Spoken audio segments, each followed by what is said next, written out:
श्री शिवाय नमस्तुभम हर हर महादेव। दोस्तों, आप सभी लोग जानते हैं कि 11 जनवरी यानी शनिवार को पड़ रही है पौष मास की प्रदोष व्रत। और दोस्तों, यह प्रदोष व्रत जो पौष मास में पड़ने वाली सबसे बड़ी तिथि है, क्योंकि यह शनिवार के दिन पड़ रही है और इसका बहुत ही बड़ा और विशेष महत्व होता है। पूज्य गुरु जी ने कहा है कि अगर कभी भी मौका लग जाए और पौष महीने की प्रदोष व्रत शनिवार को पड़ जाए तो आप लोगों को एक चुटकी काला तिल का उपाय तो अवश्य ही करना चाहिए। इन दोनों का संयोग बहुत ही कम आता है। इसी के साथ में गुरुजी ने अपनी शिव पुराण कथा में बताया है कि इस दिन आपको एक चुटकी काला तिल का उपाय तो आपको अवश्य ही करना चाहिए, क्योंकि ऐसा दिन पूरे साल में सिर्फ एक ही बार आता है। और दोस्तों, आप सभी लोग जानते हो कि शनिवार का अगर सबसे बड़ा कोई उपाय है तो वह एक चुटकी काला तिल वाला उपाय। तो दोस्तों, इस शनिवार प्रदोष व्रत के दिन आप लोगों को इस एक चुटकी काला तिल वाला उपाय को जरूर करना है। चलिए दोस्तों, जान लेते हैं पहले उपाय के बारे में। देखिए दोस्तों, इस उपाय को करने के लिए मात्र आपको एक गुड़ का टुकड़ा लेना होगा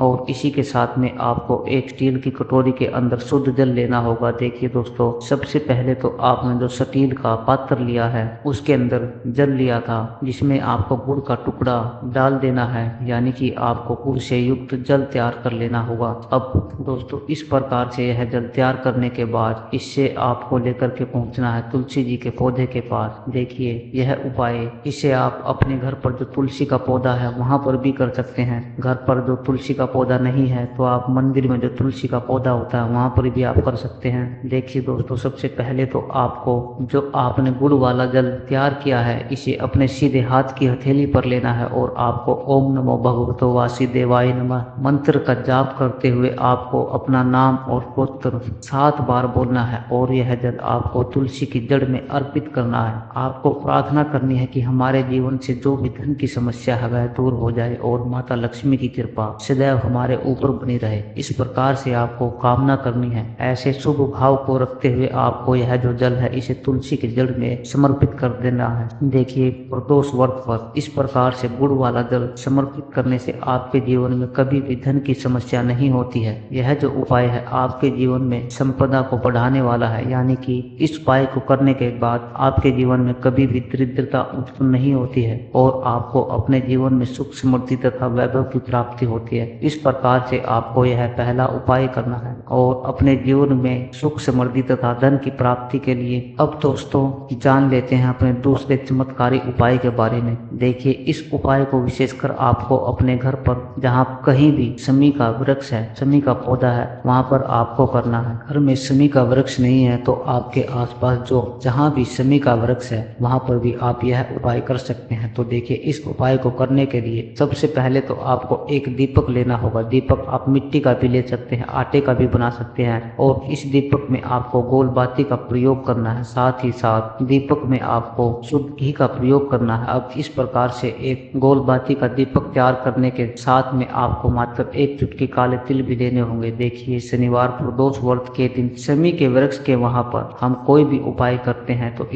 इससे हमें ऋण दोष से मुक्ति मिलती है, साथ ही साथ हमारे जो कर्ज हैं उससे भी मुक्ति मिलती है। तो यह जो उपाय है आपको सूर्यास्त के बाद में ही करना है। सबसे पहले तो आपको इस दीपक को और काले तिल को लेकर के पहुंचना है शमी के वृक्ष के वहां पर। अब आपके पास जो काले तिल हैं, सबसे पहले तो इन्हें आपको उस दीपक के अंदर डाल देना है। ओम शनिश्चराय नमः इस मंत्र का जाप करते हुए अब देखिए, इस दीपक को आपने अपना जो मुख है वह पश्चिम दिशा में रख करके प्रज्वलित करना है, क्योंकि पश्चिम दिशा शनिदेव की मानी गई है। तो आपको अपना जो मुख है वह पश्चिम दिशा में रख करके ओम शनिश्चराय नमः इस मंत्र का कम से कम 11 बार जाप करके यह दीपक आपको शमी के वृक्ष के वहां पर प्रज्वलित कर देना है। देखिए, यह जो दीपक है आपके जीवन के अंधकार को दूर करने वाला है, साथ ही साथ शनिदेव को प्रसन्न करने वाला है और साथ ही साथ आपके जीवन में जो भी कर्ज से जुड़ी समस्याएं हैं उन्हें भी दूर करने वाला है। तो इस प्रकार से आपको मार्गशीर्ष महीने के विशेष शनिवार प्रदोष व्रत पर यह उपाय करना है। अब दोस्तों, हम जान लेते हैं तीसरे चमत्कारी उपाय के बारे में। देखिए, यह जो उपाय है आपकी रोग मुक्ति के लिए होने वाला है, यानी कि आपके जीवन में जो भी बीमारियां हैं उन्हें समाप्त करने वाला है। देखिए, यदि आपके घर में कोई भी व्यक्ति लंबे समय से परेशान है, यानी कि वह किसी भी बीमारी से परेशान है, तो आपको शनिवार प्रदोष व्रत के इस शुभ संयोग में यह उपाय करना चाहिए। देखिए, इस उपाय को करने के लिए आपको मात्र एक तांबे के पात्र के अंदर शुद्ध जल लेना होगा। इसी के साथ में आपको एक समी का पत्ता भी लेना होगा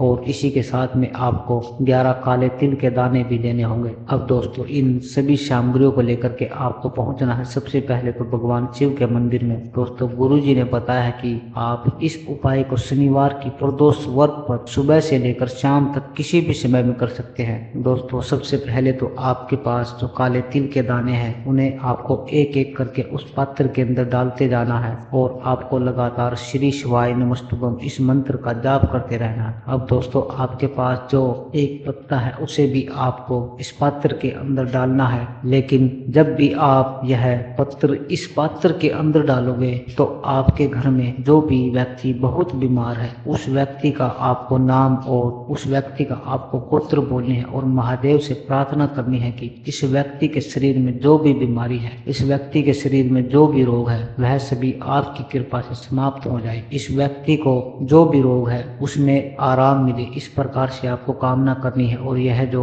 एक पत्ता है इसे आपको उसी पात्र के अंदर डाल देना है। अब दोस्तों इस जल से आपको भगवान शिव के शिवलिंग का अभिषेक करना है। श्री शिवाय नमस्तुभ्यम मंत्र का जाप करते हुए जब भी आप यह जल अर्पित करेंगे तो आपको अवधूतेश्वर महादेव का मन में स्मरण करना है और जैसे ही यह जल शिवलिंग से होकर के जलाधारी की ओर बह करके आएगा तो इस जल को आपको उसी बर्तन के अंदर थोड़ा सा डाल लेना है और आपको अवधूतेश्वर महादेव के इस जल को औषधीय स्वरूप प्राप्त कर लेना है। अब इस जल को आपको अपने घर लेकर के जाना है और जो भी व्यक्ति आपके घर में बहुत अधिक बीमार उस व्यक्ति के ऊपर आपको इस जल का छिड़काव कर देना है। साथ ही साथ उस व्यक्ति को आपको इस जल का आचमन भी करवा देना है। अवधूतेश्वर महादेव का मन में स्मरण करते हुए गुरु जी ने कहा है कि जो भी व्यक्ति इस प्रकार से यह उपाय करता है उसके जीवन से निश्चित ही रोगों की समाप्ति होती है। तो दोस्तों जीवन में रोगों से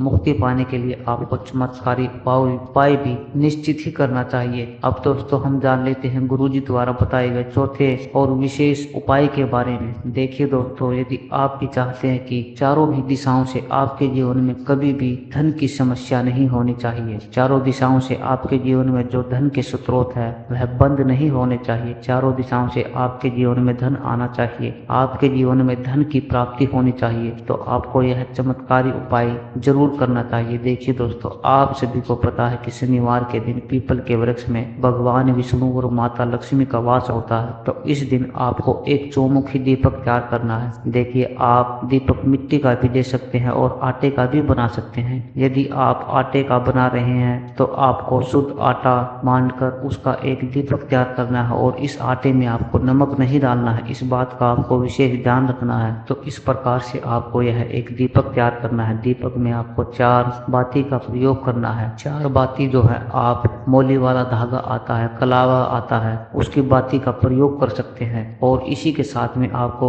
इस दीपक में शुद्ध घी का प्रयोग करना होगा। अब देखिए दोस्तों इसी के साथ में आपको एक चुटकी हल्दी भी लेनी होगी। जो एक चुटकी हल्दी आपने ली है इसे आपको उसी चौमुखी दीपक के अंदर डाल देनी होगी। अब दोस्तों यह जो चौमुखी दीपक आपने तैयार किया है इसे आपको शनिवार प्रदोष व्रत की रात्रि में साथ ही साथ मार्गशीर्ष महीने की इस प्रदोष व्रत को व्रत पर लेकर के पहुंच जाना है पीपल के वृक्ष के वहां पर। और इस चौमुखी दीपक को आपको देवी लक्ष्मी का मन में स्मरण करते हुए पीपल के वृक्ष की जड़ में प्रज्वलित कर देना है। ओम महालक्ष्मी नमः इस मंत्र का लगातार जाप करते हुए देखिए यह जो दीपक है आपके जीवन में सुख समृद्धि लेकर के आएगा। और यह जो दीपक विशेषकर आपने अपना मुख जो पूर्व दिशा में रख कर प्रज्वलित करना है। तो इस प्रकार से आपको जीवन में धन की प्राप्ति के लिए यह उपाय करना है। चौमुखी दीपक का चमत्कारी उपाय तो दोस्तों यह पूज्य गुरु जी द्वारा बताए गए कुछ बहुत ही खास उपाय।